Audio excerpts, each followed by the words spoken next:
So good afternoon. Thank you so much for joining us today. My name is Andrea Hutchins with Thomas P. Miller and Associates, and I have with me today Joe Kitterman with 180 Skills. Hello, Joe.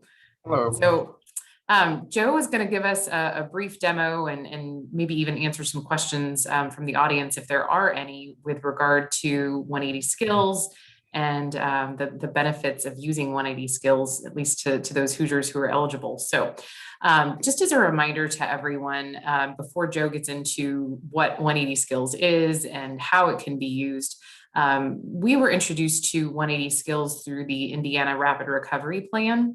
And so when 180 Skills was brought into the rapid recovery effort in Indiana, realizing that was really at the height of the pandemic, I know that everyone was kind of given an overview of the mechanism itself and how it could be used and just how the tool could be utilized best. And that's been a while ago now. So this is a great opportunity for us to give a little bit of a refresher. So Joe, can you, before we get into the actual questions and the demo portion of things, can you tell us just a little bit as a reminder who 180 Skills is and what it is that you all do? Sure, and thanks for having us today, and we're grateful to be part of the Indiana Rapid Recovery.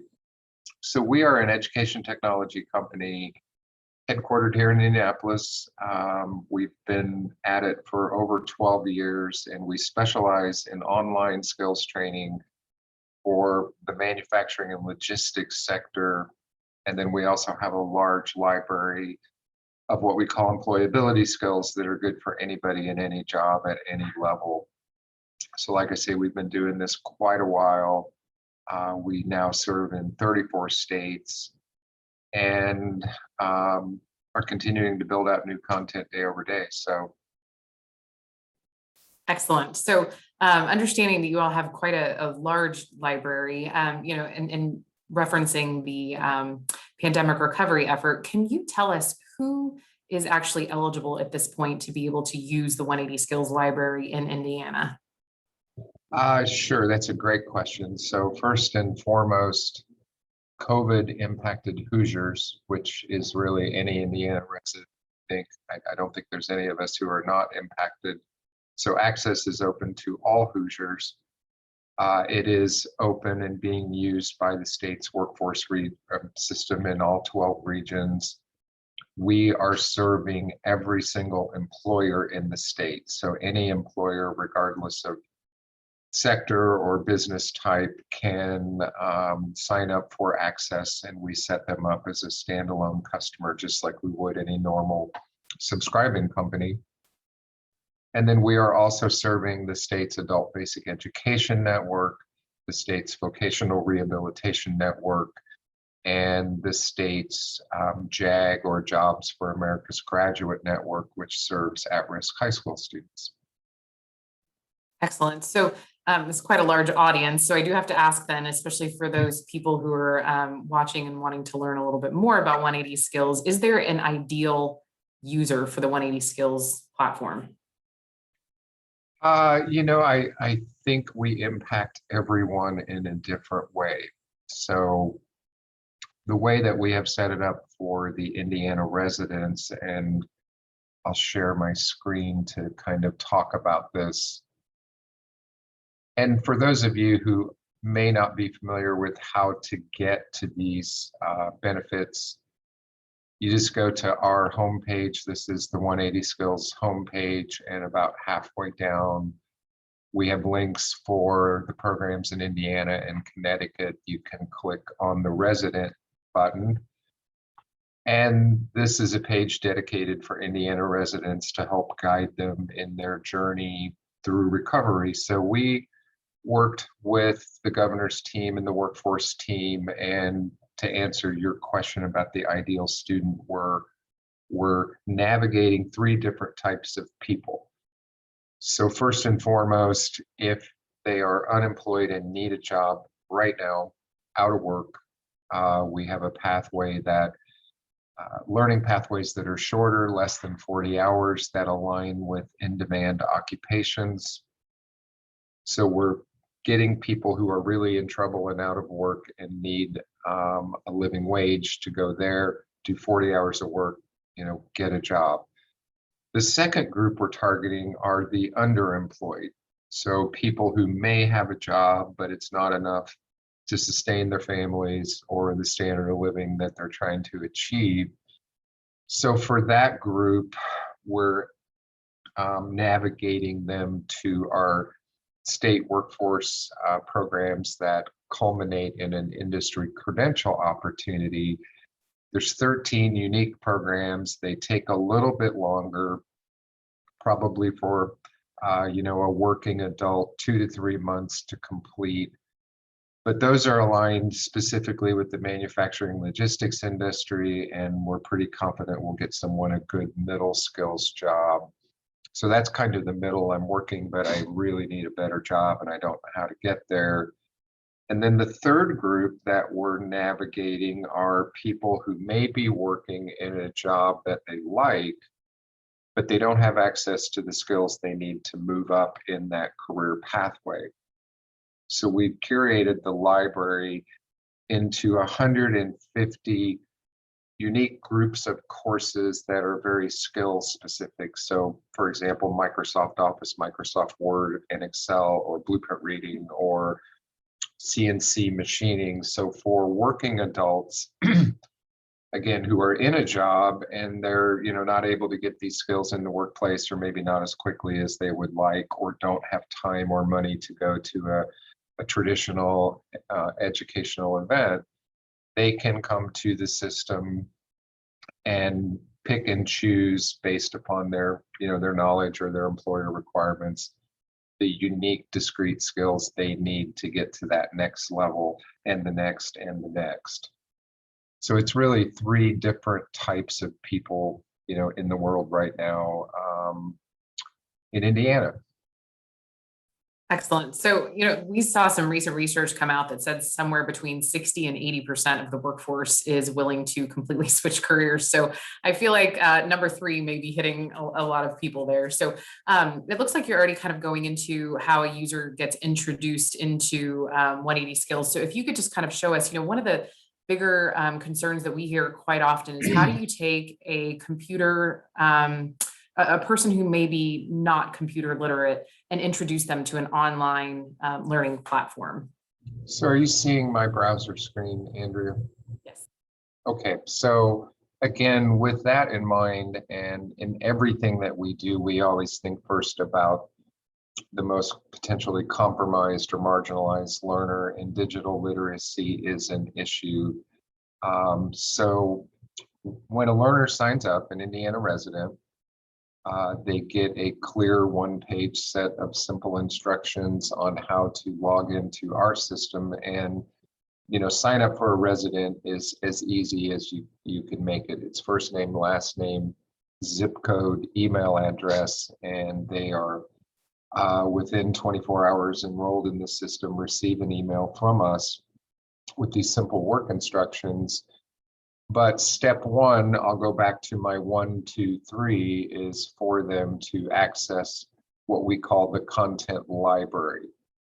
So as you said earlier, we do have a lot of courses, over 800 now, and we didn't want anyone to get stressed or lost trying to find things. So we've created tags that the learner, so if I'm in group 1, I can come here and click on career launch programs, and they will see programs that we have curated for the state, those 40-hour programs that will get them a job. So again, a lot of thought went into making this super simple for someone who may have low levels of digital literacy. I'm happy to say that, in this first 7 months, we've had very, very few calls for help, which I think supports the work that the state and 180 did to make sure this was easy and intuitive. If they're in the second group, simply click on the career programs and they can select and self-enroll in one of the 13 programs I described. And then if they're in that third group, there are, I think, 40 or 45 groups of courses that they can just simply pick the category, like Microsoft Office. Here you go. There's, I think, 40 Microsoft Office courses here. They can start at the beginning, start at the end. But one other thing I think it's important, especially for workforce people on the phone to know, we make the assumption everyone knows nothing. So for every learner, the very first step is to complete these 4 courses that we call study skills. So there is an orientation module. These are the only 4 courses in our library that do not have an assessment or a test.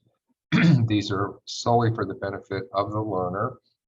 So the first one is a course we call Greatest Day Ever. It's a coaching and mentoring course. Just encouragement that, hey, you have an opportunity here to access skills training that really could make it the greatest day ever for you. So embrace that, participate in it. And then the next 3 are a little more tactical. So back to digital literacy, we have a course on how to use the system that you're all looking at right now. It's a short 15-minute course, but how to navigate the learning management system, the buttons, selecting courses like I just showed you.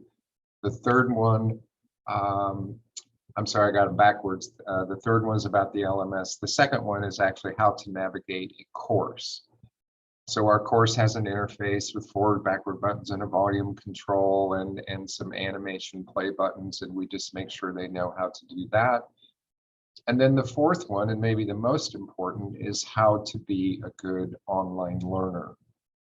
So online learning is very different from classroom learning, and a lot of us might, make the assumption that that's really easy, but online learning requires a different environment. You need to be in a place that's quiet where you can study and listen. And so we have, I think, a really good course on, when should you get online, at what time of day, in what environment, make sure the kids are down for the night, it's nice and quiet, you can focus. But these 4 courses are mandatory for every learner. And, back to who's the best student, we've seen the full spectrum of students, from incredibly marginalized people to, professionals with college degrees who are trying to get skills to either get a job or move up in the job they're in. So it's been a really wide spectrum of learners, but we take all of them down this same initial journey. So it's good to kind of take a look under the hood. And I will ask you actually here in a minute if we can take a look maybe at one of the classes, because I know that you all are pretty proud of the graphics that you have. But just a few things that I wanted to point out. One, it sounds like it's actually easier to sign up for 180 Skills than it was to sign up for this webinar. 2, I do want to point out to the members of the audience, we will have a recording of this available. So if you want to share it with any of your colleagues who were not able to join, we'll certainly make that available to you. And then 3, we will take questions from the audience as well. So if anybody has any questions, or I don't cover everything necessarily in full, please do feel free to raise your hand or use the Q&A function. So Joe, I have to tell you, when I saw this for the first time the other day, I was very impressed with your library. And when you say out loud that you have 800 courses, I think for a lot of people that's really hard to picture. I know at least for me it was. And then when you kind of get behind the hood a little bit, I mean, you see that you have aerospace and robotics and engineering. Are all of these available to people when they sign up? How does that work? Yes. A student license gives that learner access to all 800 courses. So they could take the entire library if they chose, take courses that are, I'll classify as nice to know. But yeah, it's complete open access to the entire library if the student so chooses. And there's soft skills in there beyond the Microsoft things that you shared. I mean, I think the other day when you were showing me this, I noticed that there was customer service classes and all kinds of different things. So that's good to know. So would it be possible for us to take a look at one of the classes so that we can kind of get a feel for what maybe some of the graphics might look like and what the user might experience when they're actually doing a class? Yeah, and I think what I'd like to focus on is the design of these courses, especially with potentially low skill, low digital literacy learners, engaging. So our overarching mission as a company is always to think of that student. We see those learners in the workplace. Day to day, we engage and work with manufacturers and logistics companies and academic institutions. So Indiana residents are no different. All of those places have a wide level of literacy and skills. So we constantly build courses that always start with that learner in mind, assuming they know absolutely nothing about what they're about to embark upon. So that's universal across the library, regardless of skill level.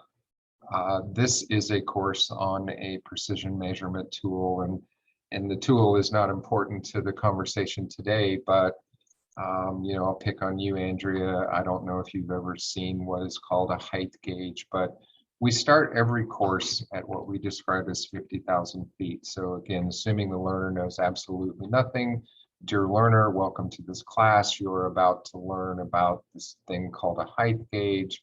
It's used to measure vertical distance. And so one of the things that we strive is, especially with technical courses, is on page 1 or 2, kind of just show them, okay, this is how it works. We know they don't know anything about it, but don't make them wait, and just kind of, pull the covers back, as you said, and take a peek. But in all of our courses where there's technical instruments, they're all fully functional. The student can manipulate, play with it, break it, and we encourage that. And from a design standpoint, we're very unique in the industry in that there's never a scroll bar in one of our courses. We never fill this text box with text. We don't want to wear this student out. We minimalize the subject on each page. Every word on the page is narrated, and every narrated word is visible. So we comply really well with the ADA Act and people with disabilities. But again, it's about that learner, trying to get them to, by page 2 or 3, go, well, this really is kind of cool. I want to keep going. We never use video. And from a pedagogy or teaching style, page 1, welcome to the course, here's what you're going to learn. In this case, page 2, just a quick, hey student, there's 3 different styles of these you might see in the workplace. But our teaching style, especially with technical, and it begins here on page 4, is to take a device, a process, Microsoft Excel, Microsoft Office, it doesn't really matter, and break it down into digestible pieces and parts, but teach people purpose, form, fit, function, buttons, switches, science, and math before we ever teach someone how to do something. So if this was a Microsoft Office course, it would start with, hey student, there's a menu ribbon at the top and it has 7 different sections. And we wouldn't get into how do you print a document until we'd covered all of those buttons and how to use the buttons, and then we would get into the tasks. In this case, dear learner, this height gauge has 6 major components that you need to know. Again, it's all functional. And then we walk them in a very straight linear line through each of those 6 components, teaching 3 things. What is it? What's it for? And most importantly, why you should care. And I think, in my career running manufacturing plants, that was the piece we never taught. We were good at teaching tasks you could memorize, but we kind of left out that why you should care and how this impacts you as a career seeker or a job owner. So I'm going to move very quickly. We walk through all 6. Oh my gosh, number 3 has 7 pieces of its own. So we stop and pause and walk through, I'll say 3.1.2.3. Point being, at the end of this chapter, and I'll jump very quickly now, there are 3 tasks that we teach the student. But at this point of what we call application-based learning, they know everything they need to know to do the task. So Andrea, I haven't shoved this gauge in front of you, put it in your hand, and I'm teaching you how to use it while I'm explaining everything about it. That's overload. You already know all the buttons and switches. You know how each piece, what it's for. And so when we get to task-oriented training, it becomes about the task, the purpose of the task, the importance of the task, and how to do it properly. And I know I've just dumped a lot on the audience here, but in the real world, the two are always combined and it's overwhelming. So we really try to calm the student down, get them prepared to do a tactical task or using a software package, but not until it's the appropriate time. And so this really lowers the stress for the student. When, now if you walked in the workplace after taking this module, no one would have to tell you much at all about this instrument. You would understand it, you would know how it works. All you would finally have to do is put it in your hand and practice a couple of times.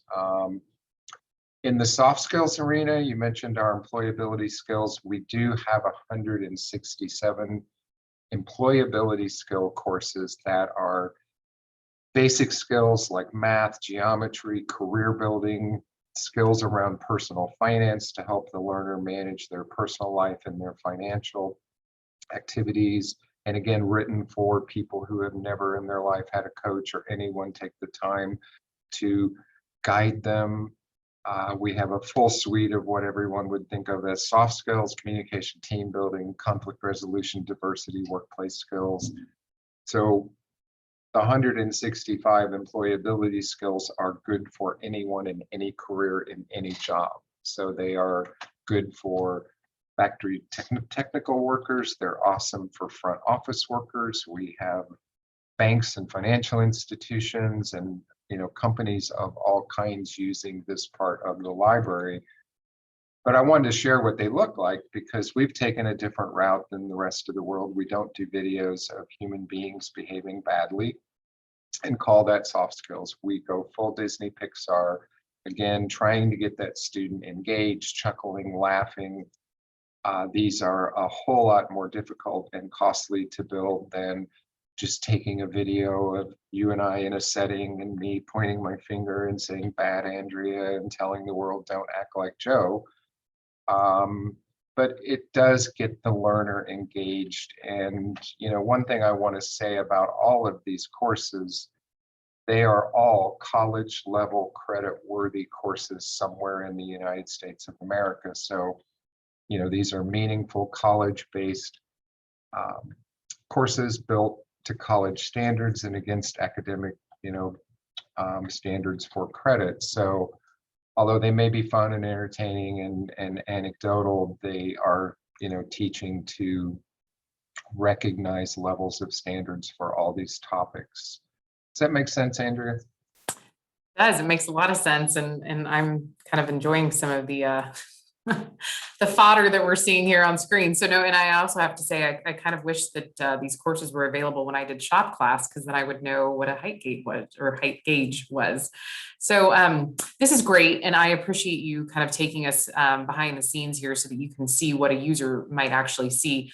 One of the things I know that I've heard you mention on other calls has been the fact that these courses aren't necessarily meant to 100% take care of, like a degree or a training program for somebody, although in some cases they could. What I've heard you say in the past is that they're really, really good at taking somebody who maybe say was flipping burgers 2 weeks ago to being able to enter into a manufacturing environment and be able to understand basic principles, basic tools, basic vernacular and terms and things like that were being used.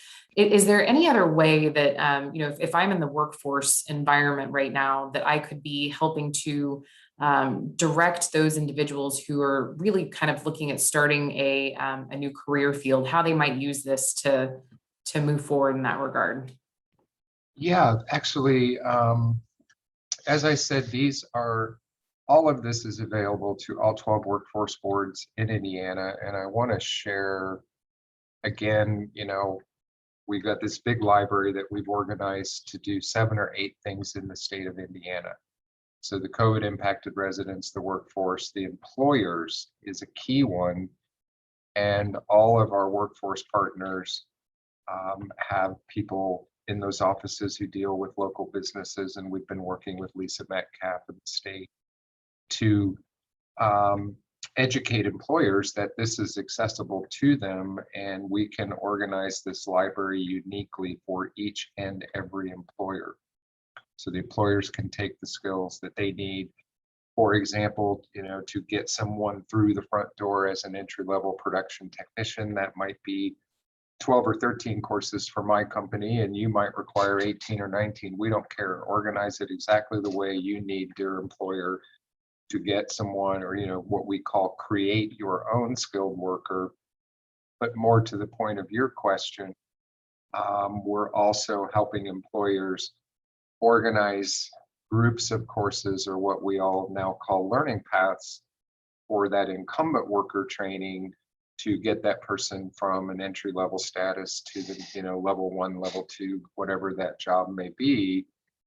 But I wanted to jump here to learning pathways that were curated by Lisa and her team at DWD to specifically do what you had just asked. We have learning pathways for intro to manufacturing, machining, automation, general manufacturing, production technician, and welding.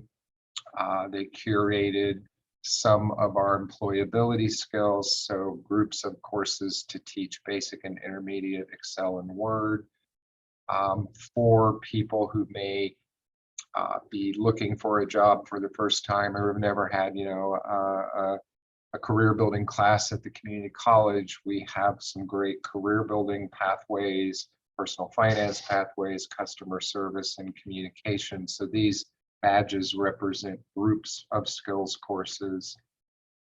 And then the career programs I mentioned earlier, but all of these rapid skill programs are available at the workforce board level. And we have trained someone at each of the 12 workforce boards, or multiple people, how to create a user, enroll them in a program, and then each of the workforce boards can run reports about the activity in their region, daily, weekly, monthly, and we're also providing weekly reports at the region level, state and local and region level, on all the activities going on within that local workforce board. So is that helpful?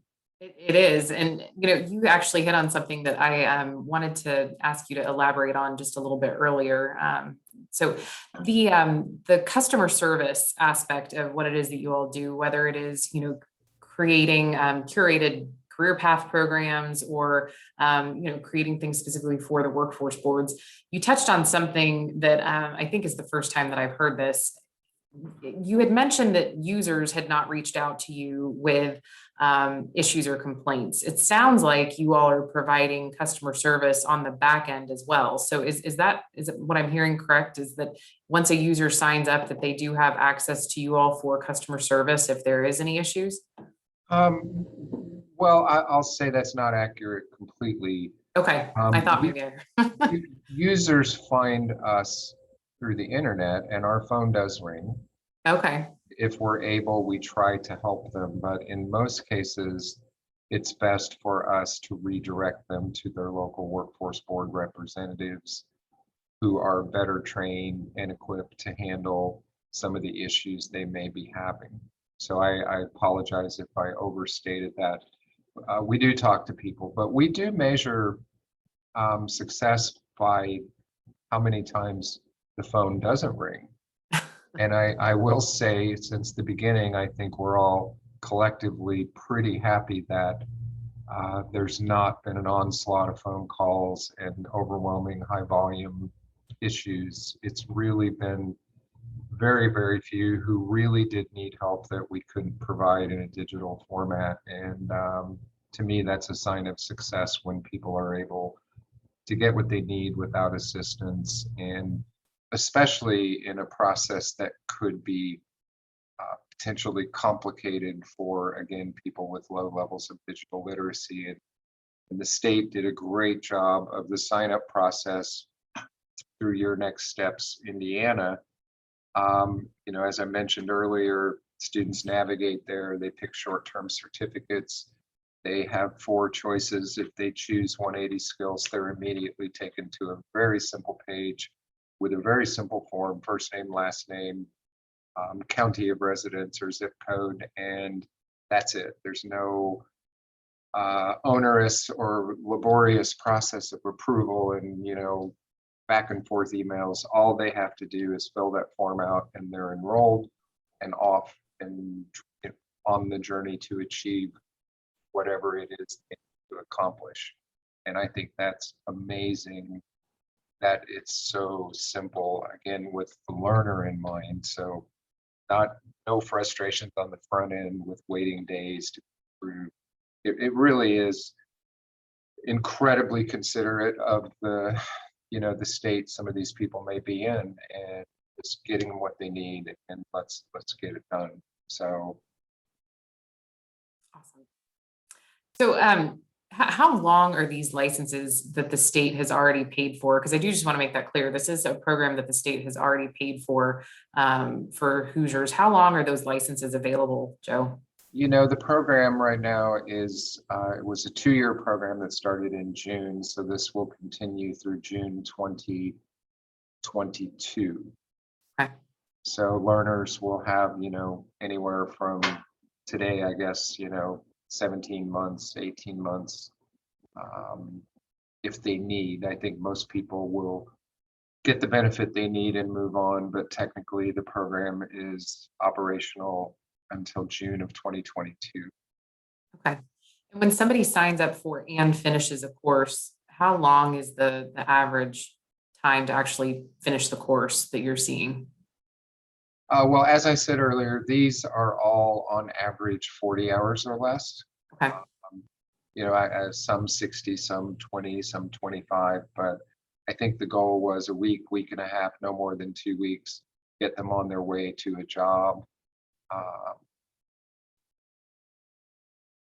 Okay. Because it is basically user paced, right? Like the skills Correct. based. Yes. Yeah.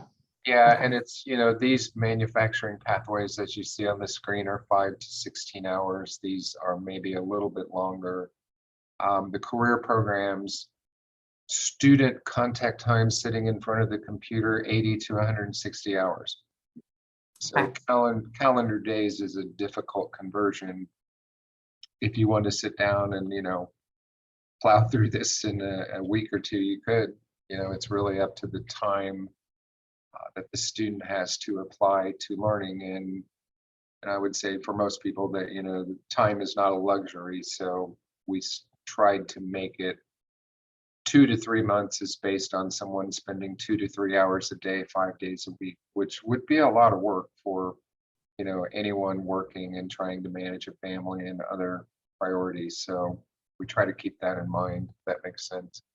No, it makes total sense. And you had also mentioned, that the program was aimed at really taking somebody who may not necessarily be completely digitally literate all the way to, graduating from some of these courses.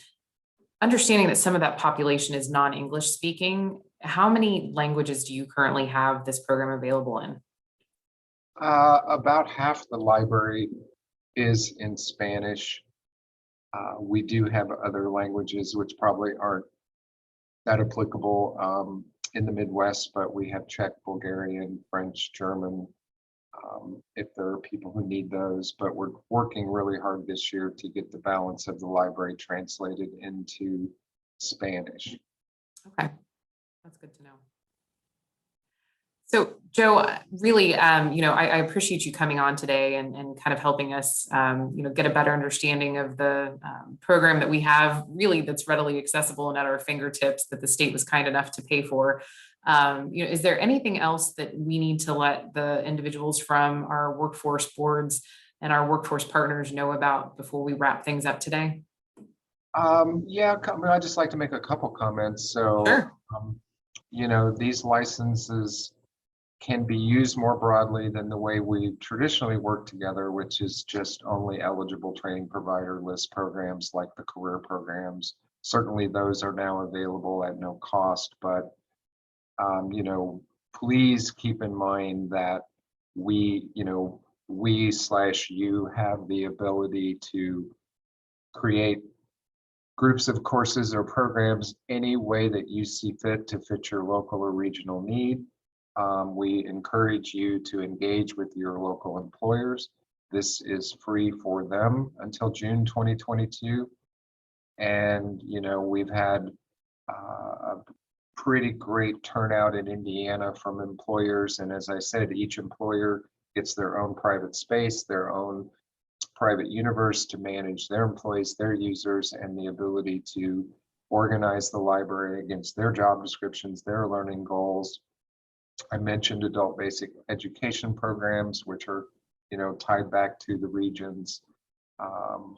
We have had several ABE students complete career programs while they're working on their ABE curricula, which I think is extraordinary given how difficult that must be, and achieve certification. And we do have credential exam opportunities for these people. So I would just, if any of our workforce board partners need technical assistance or a refresher, please contact Barrett Bridgewater or get a hold of Nancy Davison at DWD or Lisa Metcalf. They can get you to our implementation people who are happy to repeat that implementation process, do refresher training. So it is here, it is paid for. Any way that we can help you utilize it, we're here for you, and we're just grateful to be part of helping Hoosiers get back to work. So Andrea, thank you for having us today and sponsoring the webinar. Absolutely, Joe. We're really excited to see people take advantage of the program. Like I said, the state has paid for it. And, we definitely support the good work that you're doing at 180 Skills and know how incredibly great of a tool this is that Hoosiers have access to. So I will send you all a copy of or a link to a copy of the video for those that have attended. If you'd like to share it with others, feel free. And then Joe, I'll be sure and get with you on whose contact information I should share so that people can reach out if they should have questions. I know that you listed a few people, but I definitely want to make sure that I'm sharing the correct email addresses and contact information. Well, let me give that to you right now. So I mentioned Barrett Bridgewater. It's Barrett, BARRETT, B as in boy, at 180skills.com. Excellent. And before we wrap up, just really quickly, we actually did get a question from the audience. So I lied. Stay on one more second, Joe. So Matt Impink is asking, are any of the courses designed to be remedial in nature so that students can use 180 to catch up while taking credit-bearing courses, like a co-requisite remediation? They are. And let me just take a second here. So I mentioned verbally, but we do have remedial math and geometry. So we start in second grade with math, addition, subtraction, multiplication, division, and go up through intermediate algebra. We start geometry in second or third grade and go through transformational geometry. So we do have what you might consider remediation courses for adults, particularly in math, geometry, and some of the technical skills. Excellent. Great question, Matt. Thank you. Well, if anybody else has a question that they think of later, you can definitely share it with us. I will be reaching out to you all via email, so you have a link to the video. So just appreciate you coming on, Joe, and helping to share some of this information. And hopefully we can get those licenses out the door. So. My pleasure. Thank you, Andrea, and thanks everybody for attending. And again, let us know how we can help. Thanks, Joe. Take care.